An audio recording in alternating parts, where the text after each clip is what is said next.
नादिर भट्ट मुझे एक फौजी अफसर के पास ले गए, जिसने मुझे फार्म गेट वाले मफरूर शरपसंद पाकिस्तान दुश्मन हिंदू बंगाली की दुकान अलाट कर दी।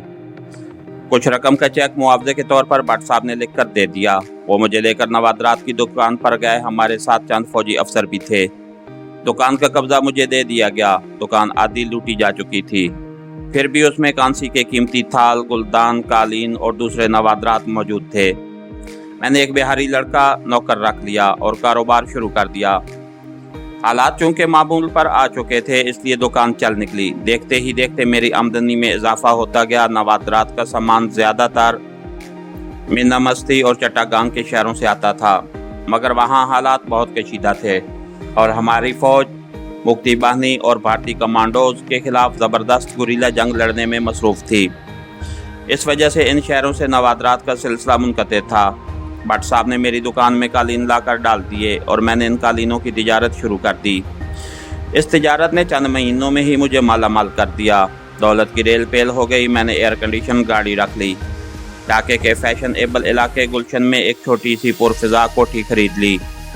भट्ट साहब कभी कभी मुझे नसीहत करते कि मैं रुपया बेदरे खर्च करने की बजाय बचा कर रखा करूं। भट्ट साहब का कारोबार मुझसे 10 कदम आगे था और वो लाखों में खेल रहे थे, मगर वो बड़े कफ़ायत शार थे और उन्होंने अपनी सारी दौलत कराची के एक गैर मुल्की बैंक में जमा करवा रखी थी। मेरा कौन था जिसके लिए दौलत बचा बचा कर रखता। चुनांचे मुझ पर उनकी नसीहत का कोई असर ना हुआ और मैं अयाशियों में पड़ गया। मेरे अंदर का जफाकश कमांडो शेर पंजाब गहरी नींद सो गया था। सरहदी इलाकों में सूरत हाल बिगड़ती जा रही थी। हम इस सूरत हाल से बेखबर थे। कभी कभी इस किस्म की अफवाहें ज़रूर सुनते कि भारतीय फौज सादा लिबास में मशरकी पाकिस्तान की सरहदों में घुस आई है और मुक्ति बाहिनी के शाना बशाना लड़ रही है। एक बार ये अफवाह भी सुनी कि राजस्थानी में पाकिस्तानी फौज की एक पूरी कंपनी को मुक्ति बाहिनी वालों ने शहीद कर दिया है, लेकिन मगरबी पाकिस्तान से बाकायदा कुमक पहुंच रही है। इसलिए हम अपनी जगह मुतमईन थे। जिंदगी का कारोबार मामूल के मुताबिक हो रहा था। अगस्त सितंबर में ढाका मूसलाधार बारिशों की जिद में होता है। मैंने अपनी गुलशन वाली कोठी में जिंदगी की हर आसाइश जमा कर रखी थी। कौन सी ऐसी नेमत थी जो मेरे पास नहीं थी। शोरूम पर मेरा मैनेजर और दूसरे नौकर बैठते थे। मेरा ज़्यादा वक्त अपनी कोठी के एयर कंडीशन कमरे में म्यूज़िक सुनते, प्रोजेक्टर पर गैर मुल्की फिल्में देखते और ऊंची सोसाइटी की ख़वातीन की दावतें करते गुजरता था। मैं जो कमाता उसे उड़ा देता था। अक्टूबर का महीना आया तो सरहदी शहरों से तशवीश अंगेज़ खबरें आने लगीं। मुक्ति बाहिनी की तकरीबी सरगर्मियां एक बार फिर शुरू हो गईं। अगरचे ढाका में अमन व अमान था, मगर दूसरे शहरों में हालात बदतर हो रहे थे और वहां से एक बार फिर गैर बंगालियों की हिजरत शुरू हो गई थी।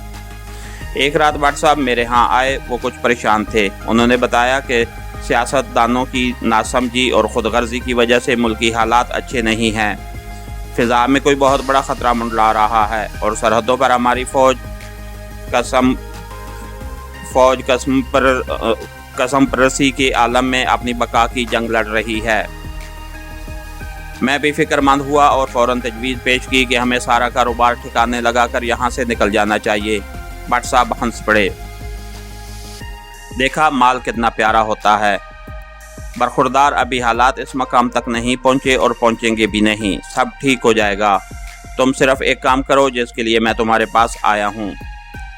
अदायगियाँ रोक दो और वसूलियाँ शुरू कर दो। सारा रुपया किसी गैर मुल्की बैंक में जमा करा दो। मैंने भट्ट साहब की तजवीज़ पर अमल शुरू कर दिया। 10-15 रोज़ के अंदर अंदर मैंने मार्केट में जितना सरमाया फैलाया हुआ था उसमें से तकरीबन आधा इकट्ठा कर दिया। जब उसे अपने बैंक से अदा करके एक गैर मुल्की बैंक में जमा करवाने की कोशिश की तो मेरे बैंक की बंगला शाख ने रुपया गैर मुल्की बैंक में मुंतकिल करने से इनकार कर दिया। मैं बैंक के खिलाफ नोटिस भिजवाने की तैयारियां कर रहा था कि मगरबी पाकिस्तान की सरहद पर भारत ने हमला कर दिया। मगरबी पाकिस्तान में बाकायदा जंग शुरू हो गई। ढाका में पाकिस्तान के हक में और उसके खिलाफ मुजाहरे होने लगे।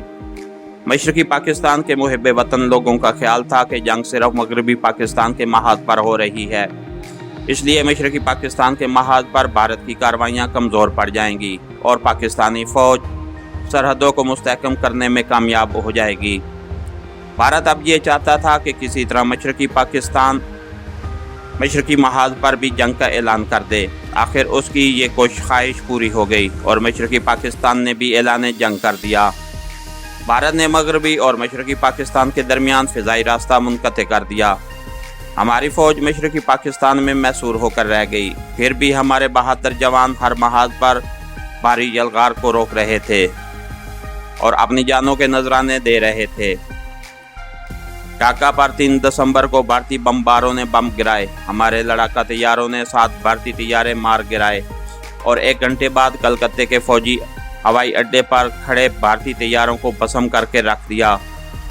हमारे पास बमबार और लड़ाका तैयारों की कमी थी। अगर तैयारा मार गिराया जाता तो उसकी जगह लेने वाला कोई तैयारा नहीं था। मैंने ढाके के आसमान पर अपने दो सुपर तैयारों को भारत के 8 तैयारों से लड़ते और उन्हें गिराते देखा। मशरकी महाजों की हालत नागुफ्तबे होना शुरू हो गई। शरपसंदों ने दोबारा कत्लो गारतगरी का बाजार गर्म कर दिया। मैं गुलशन वाली कोठी अपने बंगाली नौकरों के हवाले करके मोहम्मदपुर में भट्ट साहब के मकान में आ गया था। भारतीय तोपों की रेंज कम हो रही थी। ढाका एयरपोर्ट और छावनी के इलाकों पर बम और रॉकेट ओलों की तरह बरसते थे। रात के वक्त इंडियन एयरफोर्स की बमबारी शदीद हो जाती थी। 10 दिसंबर को ढाका एयरपोर्ट पर भारतीय तैयारों ने मुसलसल बमबारी करके उसे बिल्कुल नाकारा बना दिया। अब हमारी फौज फिजाइया की मदद के बगैर लड़ रही थी। शरपसंद बंगाली और मुक्ति बाहिनी गिरोह तखरीबी कार्रवाइयों में सरगर्म थे। तेल के जखीरे और पुल उड़ाए जा रहे थे। महाज पर लड़ती फौज की सप्लाई लाइन काटी जा रही थी। आगे दुश्मन था, पीछे तखरीबकार मुक्ति बाहिनी और शरपसंदों के तखरीबी गिरोह थे। फिर भी हमारा जो बहादुर सिपाही जिस मकाम पर था वहां डटकर मुकाबला कर रहा था। 11 दिसंबर को भारत ने ढाका से 30 मील दूर शुमाल में हेलीकॉप्टरों के जरिए फौज उतार दी। 14 दिसंबर को ढाका गवर्नमेंट हाउस पर बम गिरे। उसके साथ ही हमारे इलाके में ये बात फैल गई कि फौजी हेडक्वार्टर और दूसरे सरकारी दफ्तरों में तमाम फाइलें जलाई जा रही हैं। हम एक बार फिर मोहम्मदपुर में कैद होकर रह गए थे। हालात बेहद नाजुक सूरत इख्तियार करते जा रहे थे। 15 और 16 दिसंबर की दरमियानी रात को किसी भारी तैयारे ने ढाका पर बम गिरा दिया। चारों तरफ एक अजीब हिजान खेज सकूत तारी था। हम में से कोई भी रात को नहीं सोता था। भट्ट साहब ने एक अक्लमंदी की थी। फौजी ऑपरेशन के बाद जैसे ही हालात कुछ बेहतर हुए, उन्होंने अपनी फैमिली को ब्लैक में टिकट खरीद कर खामोशी से जहाज में कराची रवाना कर दिया था। मेरा ख्याल है कि मशरकी पाकिस्तान से कराची जाने वाला शायद वो आखिरी मुसाफिर बरदार जहाज था। 15 और 16 की रात बड़ी पुरअसरार और डरावनी रात थी। एक ऐसी खामोशी चारों तरफ छाई थी जो किसी जबरदस्त तूफान की आमद का पेश खेमा थी। हम में से कोई एक दूसरे से वो बात कहने की जुर्रत नहीं कर रहा था जो हम सब के दिलों में थी। भट्ट साहब के दोनों गैर बंगाली नौकर चुपचाप कोने में दुब के बैठे थे। कमरे में अंधेरा था, बिजली कई रोज से गायब थी और हम रात को मोमबत्तियां जलाकर बंद कमरों में बैठे रहते थे। सुबह सुबह BBC ने पहली रूह फुर्सा खबर ये सुनाई कि मशरकी पाकिस्तान में हमारी फौज ने हथियार डाल दिए हैं। हमें अपने कानों पर यकीन नहीं आ रहा था। भट्ट साहब ने गुस्से में कहा, BBC झूठ बोलता है, इस्लामाबाद लगाओ। मगर इस्लामाबाद नहीं आता था। दिल्ली लगाया तो वहाँ से भी यही अंदोकनाक खबर सुनाई दी। बिहारी नौकर फूट फूट कर रोने लगे। भट्ट साहब ने उन्हें डांट कर चुप करा दिया। बांग्लादेश रेडियो ने भी अपने अंग्रेज़ी के बुलेटिन में सबसे पहले यही खबर नशर की कि मशरकी पाकिस्तान में फ़ौज ने हथियार डाल दिए हैं और तमाम महाजों पर जंग बंद हो गई है। हम सकते में रह गए। फौरन ही हेलीकॉप्टरों की एक कतार गड़गड़ाती हुई ऊपर से गुजर गई। उसके साथ ही मुक्ति बाहिनी ढाका में दाखिल हो गई। फायरिंग और जीए बंगला के नारे गूंजने लगे। शरपसंद बंगालियों ने मुक्ति बाहिनी के साथ मिलकर कत्ले आम शुरू कर दिया। गैर बंगाली आबादियों में खून की नदियां बहने लगीं। बंगाली रेजिमेंटें भारतीय फौज के साथ बिहारियों की बस्ती मीरपुर में दाखिल होने लगी तो उन पर गोलियों की बौछार हो गई। फौज ने शहर की बिजली और पानी काट दिया। फिर भारतीय तैयारों ने बस्ती पर बम गिराए और भारतीय फौजी और मुक्ति बाहिनी वाले मीरपुर में दाखिल हो गए और खून रेजी का बाजार गर्म हो गया। गैर बंगालियों को घसीट घसीट कर बाहर निकाला जाता। पहले उनकी आंखें संगीनों से फोड़ी जाती, फिर उन्हें कत्ल कर दिया जाता। सिर्फ मीरपुर के एक नंबर से 6 सेक्शन तक 30,000 लड़कियां अगवा की गईं। बूढ़ों और जवान मर्दों को गोली मार दी गई। बच्चों और बूढ़ी औरतों को खतरनाक जंगलों में भूखा प्यासा मरने या दरिंदों का शिकार होने के लिए छोड़ दिया गया। इस दौरान में हमारी मोहम्मदपुर बस्ती में भी मुक्ति बहनी की दरिंदगियों की ताजगाह बनी रही। अभी हमारी बारी नहीं आई थी, हम बस्ती से बाहर नहीं जा सकते थे।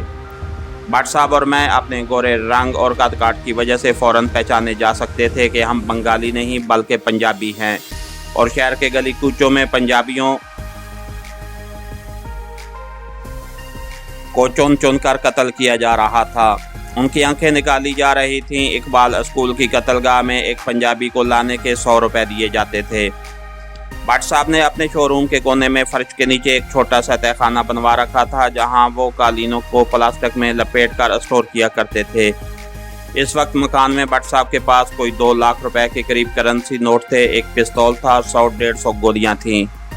उन्होंने पिस्तौल और गोलियां तो शोरूम में एक जगह कालीनों के पीछे छुपा दी और करेंसी नोट थैले में डालकर तहखाने में रख दिए। शाम के वक्त हमारे आसपास वाले मकानों में भी कोहराम मच गया। औरतों और बच्चों के रोने की आवाज़ें आने लगीं। ब्रेन गनों की फायरिंग सुनाई देने लगी। मुक्ति बहनी वाले गैर बंगालियों को गोलियों का निशाना बना रहे थे। भट्ट साहब घबरा कर बोले, हमें ऊपर वाली मंजिल में चले जाना चाहिए। मैंने कहा, हमारे पास पिस्तौल और गोलियां मौजूद हैं, हम मोर्चा बनाकर मुकाबला करेंगे। मेरे अंदर का कमांडो गहरी नींद से आंखें मलता हुआ बेदार हो गया था। भट्ट साहब ने मेरी इस तजवीज़ से इत्तेफाक न किया कि हमारी 100-150 गोलियां मुक्ति बहनी की ब्रेन गनों और असले के अंबारों का मुकाबला नहीं कर सकती थीं। बाजार में जय बंगला के नारे गूंज रहे थे। भट्ट साहब ने कालीन के नीचे से भरा हुआ पिस्तौल और गोलियां निकाली। शोरूम के दरवाजे के आगे एक भारी मेज़ रखी और ऊपर वाली मंजिल में आकर खिड़की का पट थोड़ा सा खोलकर नीचे देखा। फौजी वर्दी और शिकारी टोपियों वाले मुक्ति बहनी के आदमी हमारे चौथे मकान वाले बिहारी वकील साहब को घसीटते हुए सड़क पर ला रहे थे। वकील साहब नेम जान हो रहे थे और किसी किस्म की मजामत नहीं कर रहे थे। उन्हें सड़क पर डालकर एक मुक्ति बहनी वाले ने ब्रेन गन का ब्रस्ट मारकर वकील साहब को मौत की नींद सुला दिया। भट्ट साहब ये मंजर बर्दाश्त न कर सके और पीछे हट गए। मैंने देखा कि मुक्ति बहनी वाले वकील साहब और उनके साथ वाले मकान में से नौजवान लड़कियों को घसीट घसीट कर ट्रक में डाल रहे थे। उनकी चीखों पुकार से आसमान लर्ज रहा था, मगर कुदरत के कवानीन खामोश थे। भट्ट साहब ने मुझे पीछे खींच लिया। दहशत से उनकी सांस फूली हुई थी। खिड़की बंद कर दो, खिड़की बंद कर दो, ये लोग हमें जिंदा नहीं छोड़ेंगे, पीछे भाग चलते हैं। किसी हद तक मेरे हवास भी परागंदा हो रहे थे। चारों तरफ गैर बंगालियों का कत्लेआम हो रहा था। मुक्ति बाहिनी वाले किसी को माफ़ नहीं कर रहे थे। मोहम्मदपुर पर उनका मुकम्मल कब्जा था और वो खुले बंदों गैर बंगालियों के खून से होली खेल रहे थे। इसके साथ ही हमारी आज के एपिसोड का इख्तिताम हुआ। कहानीकार चैनल को लाइक कीजिए, सब्सक्राइब कीजिए और बेल आइकन को प्रेस कर दीजिए ताकि हर आने वाली नई वीडियो आप तक बर वक्त पहुँच सके। शुक्रिया।